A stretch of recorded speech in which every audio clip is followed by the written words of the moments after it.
Bien. Rojo, correcto. Bien, a ver si me cortan la música ambiental, por favor. Que no quiero competencia, la poesía es música, y dos músicas al mismo tiempo, pues como que no. A ver si le dice a la anfitriona. Bien, me complace enormísimamente participar en este cambio que ha habido del taller, no del taller, de los sábados de lunada poética, de la señora Marisela, que tiene más de 14 años haciéndolo, y bueno, hay que apoyarle y seguir, ahora sí que el curso de su directriz.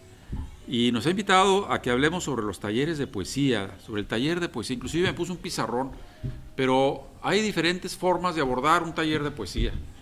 Generalmente un taller de poesía primero sensibiliza a los pretensos poetas, les habla de qué es la poesía, les habla de algunos poemas axiales, primogenios, que dieron curso a la palabra humana cuando ésta recién se inauguraba y se plasmaba en papeles, y eso es lo que a mí me complace hacer el día de hoy, una introducción a lo que pudiera llegar a ser un taller de poesía. Desde luego un taller de poesía también se puede usar un pizarrón, y si alguno de ustedes trajera un poema, pues lo ponemos aquí, le abrimos el estómago y lo disecamos y lo masajeamos y lo recortamos y lo pulimos, y entonces ahí van haciendo el niño, que no va a ser el caso de hoy. Entonces le hemos titulado, antes quiero presentar aquí a mi amiga que está aquí a un lado. Su nombre es Elsa Moreno Pizarro. Elsa Moreno Pizarro. Después de que yo haga mi disertación, ella va a participar con Meira del Mar, una poetisa colombiana. Ya, muy bien. Disculpen que no la tenga siempre enfocada, pero hay aquí un problema técnico de la cuerda, que no traje la suficientemente extensa para poder salir los dos. Pero luego ella va a estar aquí en mi lugar, hablando de la poeta colombiana. Ella es una excelente escritora y además, desde luego, excelente declamadora. A las pruebas nos vamos a remitir adelante. Quiero leer un epígrafe de un poeta muy querido y muy apreciado, Miguel Hernández. Dice el epígrafe: llegó con 3 heridas, la del amor, la de la vida, la de la muerte. Con 3 heridas yo, la del amor, la de la vida y la de la muerte. Con 3 heridas tú,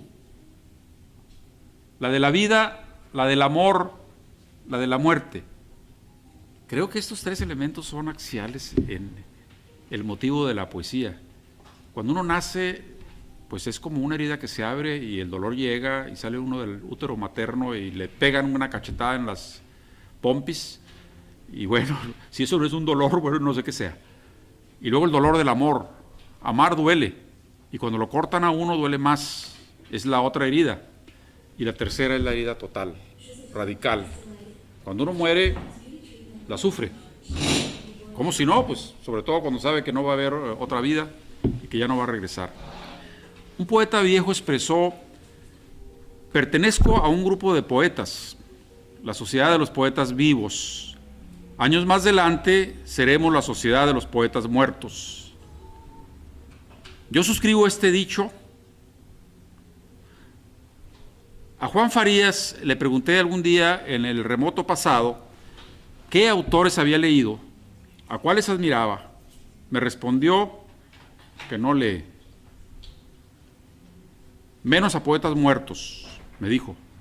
Solo a poetas vivos, que son mis amigos, y con quienes puedo además conversar, cambiar ideas. Me dijo: no escribo poemas, yo escribo pensamientos. Hermosa reflexión. El poeta puede filosofar, por supuesto. El filósofo no necesariamente. Poetizar, válgame la expresión de poetizar. El filósofo busca, el poeta encuentra. El poeta es un cazador de imágenes. El alma del poeta la expresa la metáfora.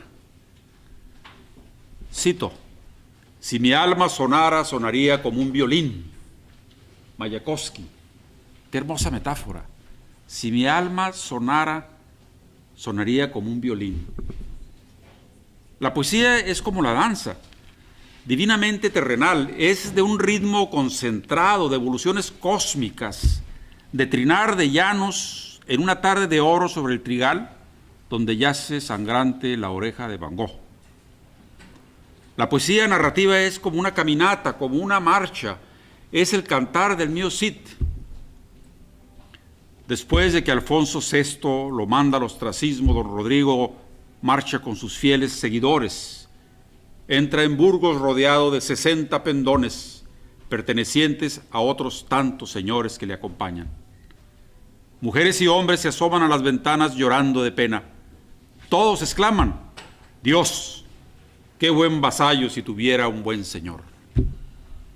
¿Quién es ese buen señor? El rey, que lo desconoció y lo mandó al ostracismo por los chismes ahí de la corte, cuando era el Cid campeador, el caballero de los campos de batalla, que dignamente defendía a los españoles de los moros, y que además era benévolo con a los que derrotaba. Generalmente los dejaba irse para que siguieran su vida. O hablando de esa prosa poética, el ir y venir en el poema de Homero de la Ilíada y la Odisea es el devenir de las olas en el naufragio de Ulises, sabio en el decir, al contar las hazañas de la batalla de Troya y sus andanzas por el Ponto, hasta el regreso a su amada Ítaca.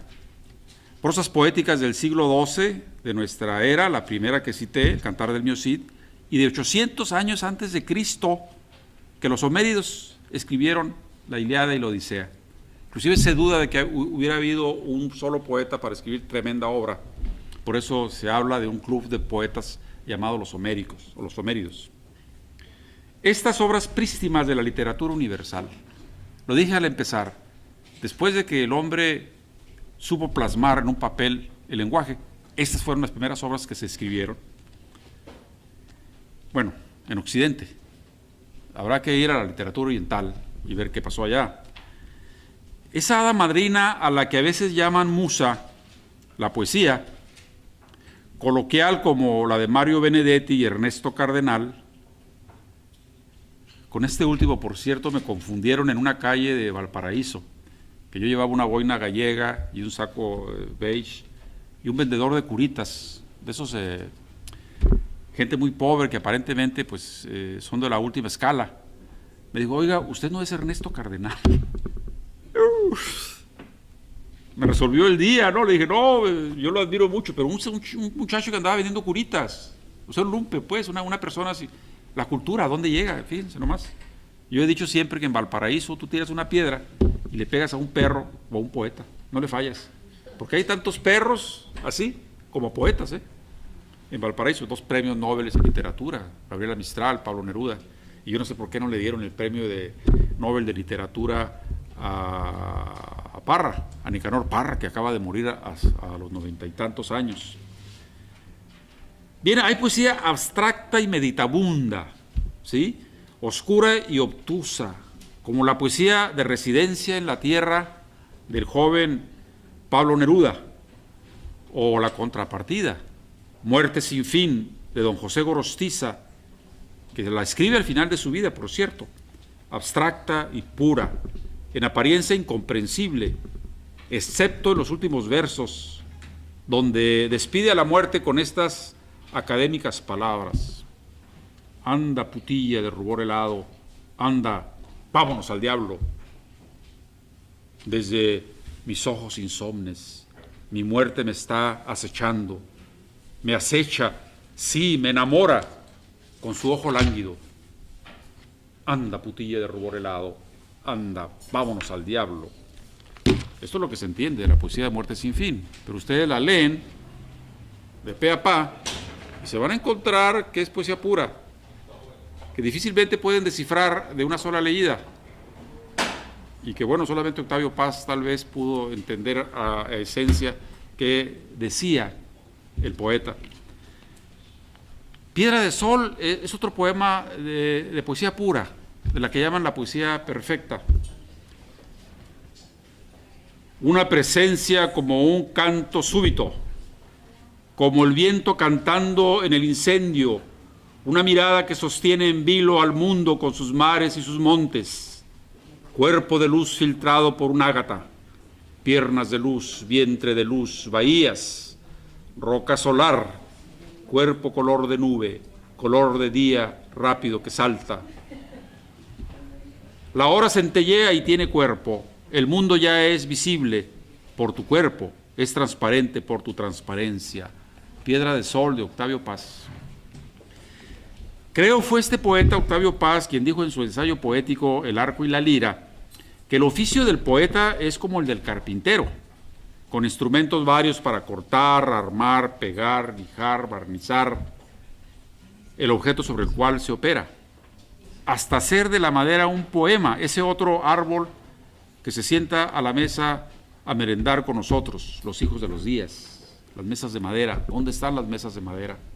Las sillas. Estamos en la era moderna de plásticos. Cuando iban a asesinar a García Lorca, Las sillas son de madera. cuando iban a asesinar a García Lorca, allá en un lugar oscuro, fuera de la ciudad, los falangistas, ese hermoso hombre que nunca debió de haber muerto tan joven, decía, ¿dónde está mi luna?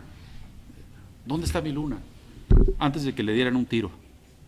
Y luego los muy obcecados le dieron un tiro por el trasero, porque era gay, ¿no?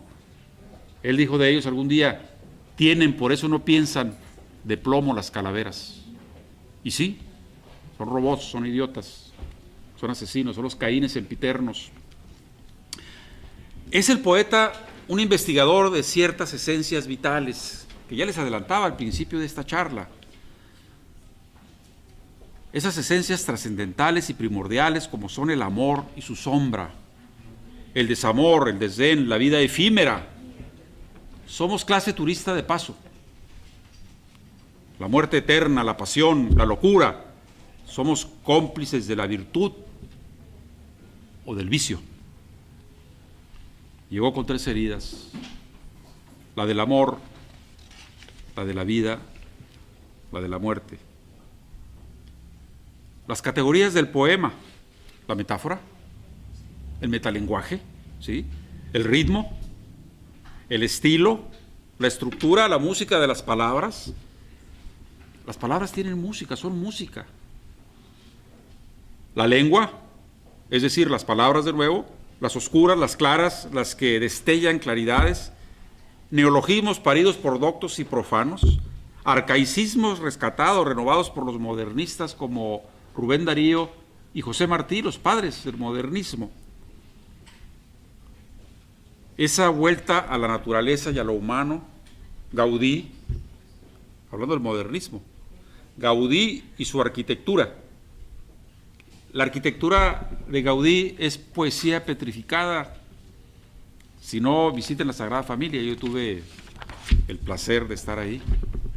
La Sagrada Familia es una roca esculpida a cincel, por decirlo metafóricamente. Bellísimo. ¿En París? No, esto es en Barcelona. Barcelona, la Sagrada Familia. La danza, ¿qué es la danza? Poesía en movimiento. La danza es poesía en movimiento. Isadora Duncan danzaba descalza como las mujeres milenarias del Oriente, o Salomé y su danza de muerte. Por otro lado, de esa misma insondable de esa mina insondable llamada Dios, nace la fiebre, la calentura mística de los poseídos por la deidad. San Juan de la Cruz, Santa Teresa de Jesús. ¿Acaso la 10ª musa? ¿Quién inventa a quién en ese juego de espejos, donde el sacerdote epiloga el fin de la especie? Dante y su marcha al 5º infierno, donde pone a fuego lento a sus enemigos políticos. A la mitad del camino de su vida se encontró perdido en una selva oscura. Leyó ahí en una cueva a la entrada: abandonad toda esperanza de salir los que aquí entréis. Letrero a las puertas del infierno. Parafraseando a Díaz Mirón, soy de las aves que cruzan el infierno y no se queman. Mi plumaje es de esos. Y sube de la mano del querubín Virgilio a los altos cielos a ver a su amada platónica Beatriz, después de dejar en el infierno profundo, quemándose en un cubo de hielo, a frío lento, al diablo mayor, al mayor hijo de la tiznada. Aquí no se permiten malas palabras, por eso lo digo así suavemente. Bueno, y además nada tiene que ver con el infierno, ¿verdad? Cuando entre la lumbre se tizna uno. Más sus contemporáneos analfabetas, como los hay, de los que tanto ha hecho Dios, ¿no? Lo recibieron en la tierra a pedradas porque se creyeron que había ido al infierno, lo tomaron literalmente, ¿no? Cuando la gente toma literalmente lo que dicen los poetas, tiene problemas, porque los poetas están hablando de un lenguaje metafórico, de un metalenguaje, de una figura, ¿sí? Cuando mi sobrino, el escritor Ramiro Padilla, escribe el libro Esperando la muerte, donde narra el fin de vida de un tío muy querido, y pone a la esposa de él, en el libro, en el cuento, como alcohólica, no se la acababa con la prima, maestro, porque la prima le dijo, ¿por qué pones a mi madre como alcohólica si no era alcohólica? Bueno, pues era un cuento, ¿no? Si ella hubiera leído literatura, se hubiera dado cuenta que se permite hacer eso. Pero bueno, ella pensó que estaba escribiendo la vida de su mamá, o de su papá, literalmente, ¿no? Presumo que no hay misterios en la poesía que Freud no hubiera podido desentrañar. Los mitómanos a ultranza sobrecogidos por Dios hasta el orgasmo. ¿Acaso los dulces demonios de la poesía, los llamados poetas malditos, a quienes Neruda admiró, los primeros que ensayaron el verso libre, que le quitaron al verso los sostenes y los clichés? Rimbaud tiene en la galería de Isla Negra, donde he estado más de 2 veces, un destacado lugar sobre un atril de madera, y el libro está abierto. Ningún otro libro de los miles que tiene Neruda por ahí en su biblioteca lo puso en un atril de madera abierto. Rimbaud. ¿Acaso ellos no son los adelantados, los pitonizos, los desveladores, como se dice en España para decir develador, los desveladores de lo humano, del humanismo y del infierno que vendría después? Aunque ellos tuvieron su propio infierno con las guerras napoleónicas. ¿Cuáles fueron las herramientas y la materia prima de esos destiladores de ese dulce veneno que es la poesía, de su época nostálgica decimonónica, que avisoraba los nubarrones del infierno que vendría? Primera, Segunda Guerra Mundial y lo que venga, ¿no? Qué extraños metales dulces y amargos del alma trabajaron estos mineros de las entrañas del hombre. El poeta no siempre es el hondero entusiasta, el hacedor de sueños, también es el cholo peruano César Vallejo y sus heraldos negros, un poema perfecto. Hay golpes en la vida tan fuertes, yo no sé, golpes como del odio de Dios, como si ante ellos la resaca de todo lo sufrido se emposara en el alma, yo no sé, serán tal vez los potros de bárbaros Atilas, o los heraldos negros que nos manda la muerte.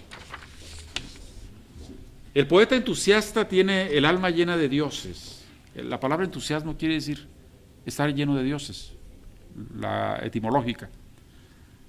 Sabe distinguir entre un acto trivial y uno poético. Un acto poético es que el nuevo pájaro mandón de España hace días no juró con su mano sobre la Biblia atender el gobierno de su país porque no es creyente. Qué auténtico, ¿no? Sin embargo, sí juró lealtad al rey. Lo bueno es que es socialista, ¿no? Faltaba más. Otros juran sobre la Biblia y sin embargo acometen genocidios. ¿En quién están pensando? ¿Acertaron? Otro hecho poético es el que mi amigo el herrero tijuanense, que se llama Elías, sea poeta, un herrero poeta, buen poeta, o el poeta natural del campo que ya citábamos en el epígrafe inicial, que cuidaba ovejas cuando joven, el español Miguel Hernández, excelente poeta, quien sacrificó su vida por la República Española, que por ahí asoma a la nariz en Cataluña. Bienvenida a la República de Cataluña. Los poetas quienes luchan por la liberación de sus pueblos, inmersos en un torbellino de violencia, sin embargo hacen de la política un acto amoroso, sin odio y con amor, como José Martí, quien escribe: cultivo una rosa blanca en junio como en enero, para el amigo sincero que me da su mano franca, y para el cruel que me arranca el corazón con que vivo, ni cardos ni ortigas cultivo. También, eso lo pongo entre corchetes, cultivo para él una rosa blanca. Esto, si no es hermoso, yo no sé qué es hermoso, ¿no? Jorge Luis Borges, dando sus charlas inmensas y muy cultas, enciclopédicas, cuando mis alumnos de la universidad me piden bibliografía, les digo, no, ¿cuál bibliografía? El poema, este poema que tienen ustedes ahí, absórbanlo, vean qué belleza, qué estética tiene, recréense en él. Si logro eso, no necesitan ser enciclopédicos ni mucho menos, ya los tomó el virus de la poesía. Las herramientas del poeta, la propia vida, su vagancia por el mundo y sus alrededores, ya sea físicamente o a través de los libros. La vuelta al día en 80 mundos, ¿cómo creen que es? Pues sentado en un sillón, estamos hablando de Cortázar, imaginándose que desayuna en París, come en Londres y va a tomar el té a España por la noche, sin moverse de su silla. Eso también es viajar.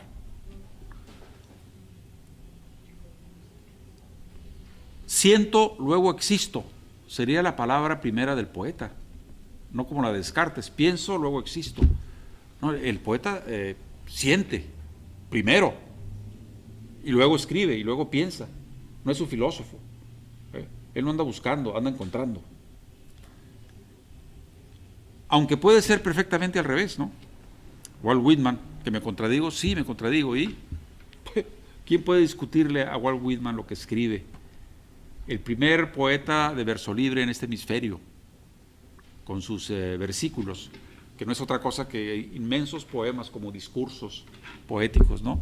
En prosa poética, nada de ceñirlos con métricas y con consonantes que rimen unas con las otras, ni mucho menos, aunque tiene su ritmo, el ritmo del río, ¿no? Aquel mensaje que daba Octavio Paz cuando le preguntaron, oiga, ¿qué opina de la poesía de Neruda? Es un poeta bueno, de tanto echar a andar su poesía es como un río inmenso que va haciendo su cauce, y bueno, es un poeta bueno. No les digo qué respondió Neruda cuando le preguntaron sobre la poesía de Octavio Paz. Se los dejo de tarea. Los consejos de Nadezhda Krupskaya a un joven escritor que pide consejo para realizarse como escritor. Le dice, métete al socavón de los mineros, a picar piedra, de ahí saldrá tu obra. O de Máximo Gorki, la tarea se hace andando por el mundo. Y desde luego la de leer primero, leer después y seguir leyendo hasta la muerte.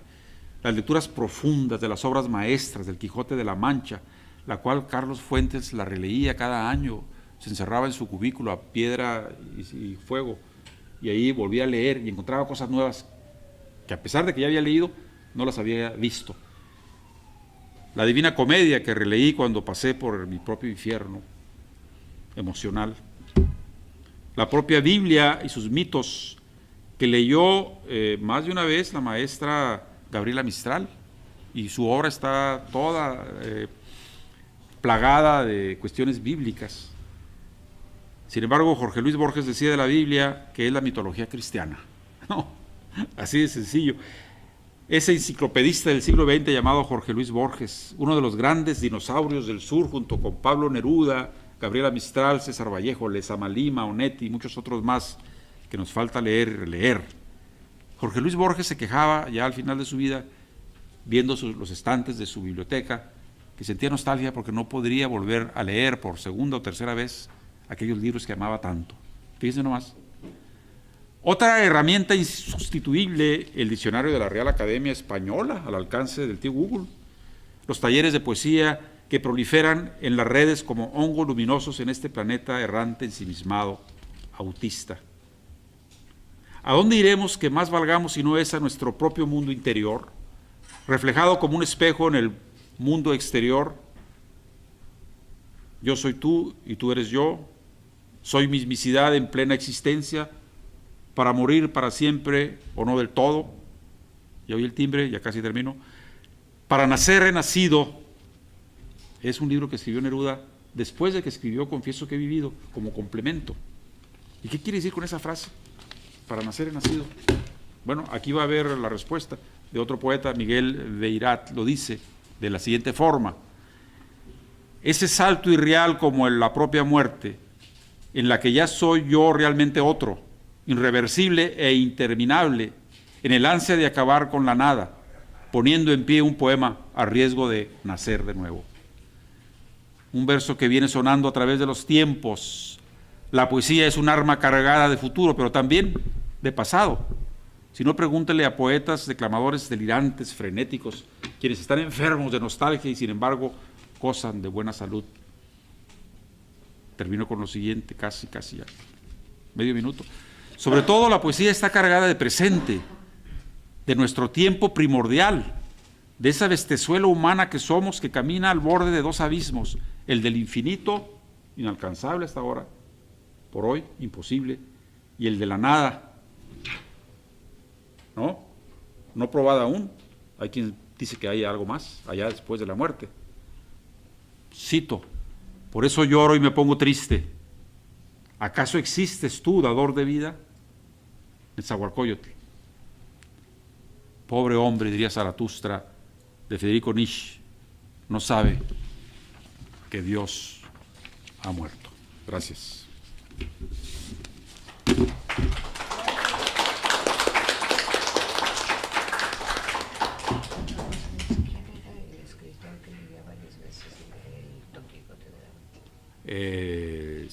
Fuentes, Carlos Fuentes. Carlos Fuentes leía varias veces. Una vez al año la leía de nuevo. Bien, pues ahora no sé si me toca presentar a mí o la presentan o se autopresenta. ¿Quién sigue? Presenta la señora Elsa. Bien, Elsa Pizarro. ¿Elsa Moreno Pizarro o Elsa Pizarro Moreno? Elsa Moreno. Pero siéntate acá, Elsa, porque te toca a ti ahora.